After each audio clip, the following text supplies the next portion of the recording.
François Laruelle. Donc nous sommes chez vous, dans votre appartement à Paris. Et puis nous avons eu envie de vous rencontrer pour que vous puissiez nous parler un peu de ce que vous faites dans cette vie. Dans cette vie, je ne me sentais pas destiné à la philosophie, plutôt à la musique. Mais différentes circonstances ont fait que ça ne s'est pas passé comme je le souhaitais. J'aurais voulu être compositeur, pas instrumentiste, mais compositeur. Et j'ai toujours rêvé, pendant très longtemps, j'ai fantasmé sur l'idée que j'arrêterais la philosophie et que je me mettrais sérieusement à la musique. Ça ne s'est pas fait non plus. Donc j'ai fait des études de philosophie. Et puis, tout en faisant mes cours, eh bien, j'ai amorcé très vite une recherche personnelle. Tout de suite après l'agrégation, un jour, je me suis mis devant la table vierge de mon bureau, sans rien, avec juste une feuille de papier, un stylo, et je me suis dit, voilà, il faut commencer. Ça, c'était après l'agrégation, c'est-à-dire après les études lourdes, pénibles, contraignantes, dont je soufflais là en me mettant devant mon bureau. Et j'ai commencé à écrire, j'ai écrit une 60aine de pages, en plusieurs jours évidemment, et j'ai ressenti une immense joie. Délivrer des études, délivrer des doctrines, non pas toutes faites, les doctrines philosophiques sont très élaborées, très fines, mais j'étais heureux de produire quelque chose par moi-même. Et cette émotion, ou cette joie de faire quelque chose ne m'a plus jamais quitté.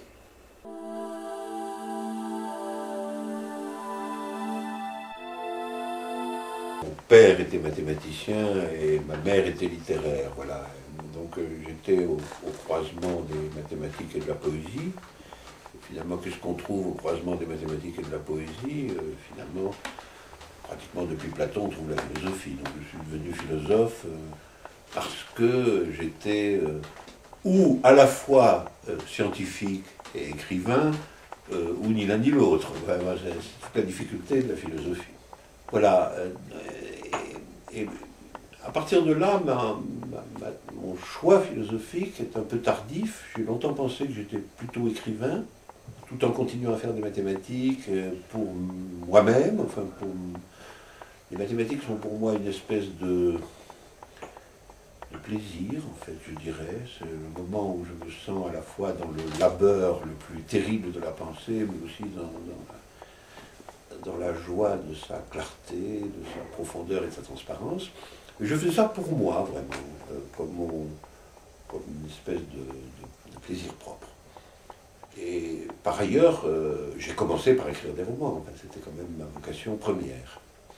Je suis donc devenu philosophe lentement, et je suis devenu philosophe lentement à partir du moment où j'ai compris qu'il fallait aussi quand même articuler à tout ça, c'est-à-dire à ces disciplines intellectuelles et artistiques, disons, ou scientifiques et artistiques, les mathématiques pures, la poésie, l'écriture romanesque, qu'il fallait quand même aussi intégrer là-dedans la vision de l'existence individuelle, dans la modalité, par exemple, de l'amour, de la vie affective, de la rencontre avec autrui, d'un côté, et puis de l'existence collective dans la figure de la politique.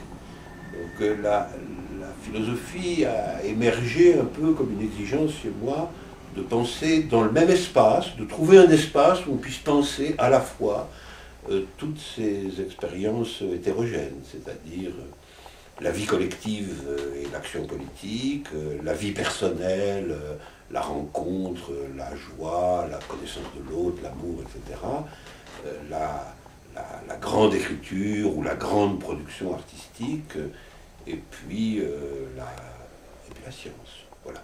Très tôt, au fond, le problème fondamental pour moi de la philosophie, c'était de savoir comment s'articulait la singularité d'un moment, ou d'un lieu d'ailleurs, hein, ou d'une langue, et puis la possibilité que de l'intérieur de cette singularité, de ce lieu, de cette langue, quelque chose soit créé qui finalement est adressé à tous et vaut pour l'humanité tout entière. Je pense que c'est ça pour moi la question centrale depuis toujours de la philosophie. C'est un problème très difficile, donc, qui se transforme en plus, qui se modifie, dont les solutions proposées sont toujours provisoires. C'est ça qui a fait que je suis finalement devenu philosophe.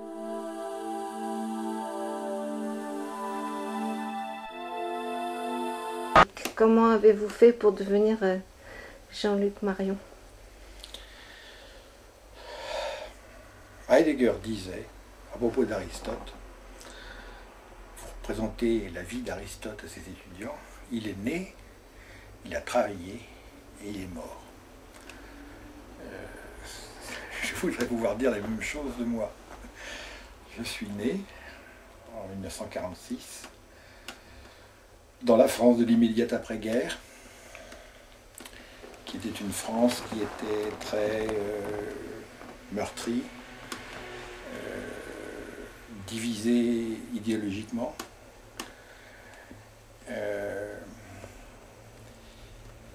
qui était encore l'école, où il y avait encore l'école de la République, comme on disait.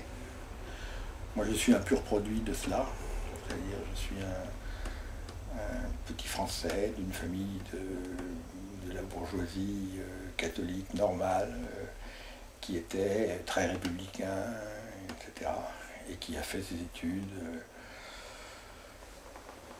classiques, le lycée, la préparation à l'école normale. J'ai rencontré Jean Beaufray, de très bons professeurs, puis l'école normale, où il y avait Derrida, Althusser, et puis les cours de Deleuze, il y avait Lacan, il y avait beaucoup de monde. Puis 1968, comme tout le monde. Puis de l'histoire de la philosophie à la Sorbonne, avec Ferdinand Alquier, une grande génération de grands historiens de la philosophie. Thèse sur Descartes, assistant d'Alquier dans les années 70. Et puis j'ai eu toujours beaucoup de chance, j'espère que je la méritais, donc je fais 2 thèses sur Descartes. Et en 1981, j'ai été nommé professeur à l'université de Poitiers. J'étais sans doute l'un des... Je pense que j'ai encore le record de jeunesse des professeurs d'université en philosophie en France. J'avais 35 ans. Et il y avait, c'était aussi l'unique université où Descartes avait passé des examens de droit, donc c'était très amusant. Et puis c'était aussi le premier poste d'Emmanuel Lévinas. Je suis resté 7 ans à Poitiers. Là j'ai commencé à écrire des livres qui ont soulevé des discussions et des polémiques.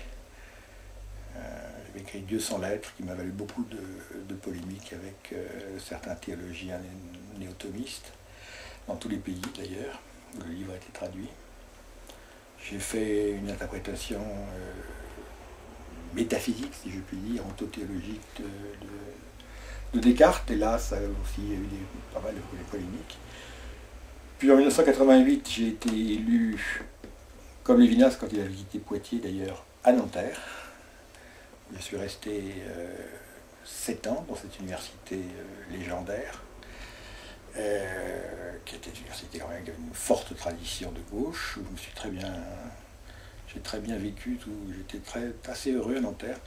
Et c'est au moment où je ne pensais jamais revenir à la Sorbonne que je suis revenu à la Sorbonne en 1995. Et voilà. Et puis entre-temps, j'avais fait pas mal voyager, j'avais été invité à pas mal d'endroits, et je me suis retrouvé avec une chaire à l'université de Chicago depuis 1994. Et donc je suis un trimestre par an à Chicago depuis cette date. On ne peut pas faire de philosophie sans l'histoire de la philosophie. C'est ce qui nous sépare de la philosophie analytique habituelle, commune. J'ai ajouté à l'histoire de la philosophie la phénoménologie. La phénoménologie parce que elle a, à mes yeux, deux caractères tout à fait exceptionnels. c'est une école philosophique qui a les mêmes origines d'ailleurs que ce qu'on appelle aujourd'hui la philosophie analytique, c'est-à-dire l'Allemagne et l'Autriche de la deuxième moitié du XIXe siècle, mais qui s'est développée de manière ininterrompue depuis Husserl, depuis le début du XXe siècle, jusqu'à nos jours. Par manière ininterrompue, je veux dire, et c'est une différence avec la philosophie analytique, chaque phénoménologue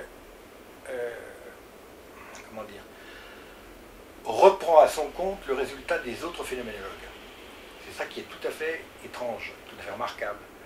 C'est comme dans les grandes traditions de l'histoire de la philosophie, il n'y en a pas beaucoup, comme dans le platonisme, l'aristotélisme, tout ce qu'on veut, il y a un effet cumulatif. C'est-à-dire pour être créateur, vous n'avez pas besoin, j'allais dire, de rompre. Vous pouvez hériter, corriger, ajouter. Et donc, en un sens, j'avais été élevé consciemment ou inconsciemment dans cette tradition, même quand je ne faisais pas de phénoménologie. Et donc, au moment où je me suis dit, dois-je être un historien de la philosophie seulement ou essayer de parler des choses mêmes, le réflexe le plus spontané, c'était de choisir la phénoménologie. Et je pense que c'est un bon choix. C'est très éducatif, c'est très rationnel, c'est très dialogique, et cet effet cumulatif que vous êtes en quelque manière toujours l'héritier. Et dans mon cas, c'est encore plus frappant, puisque j'ai eu la chance inouïe, je mesure, d'avoir des rapports directs avec les 4 plus grands phénoménologues français, Ricoeur, Lévinas, Michel-Henry et Derrida.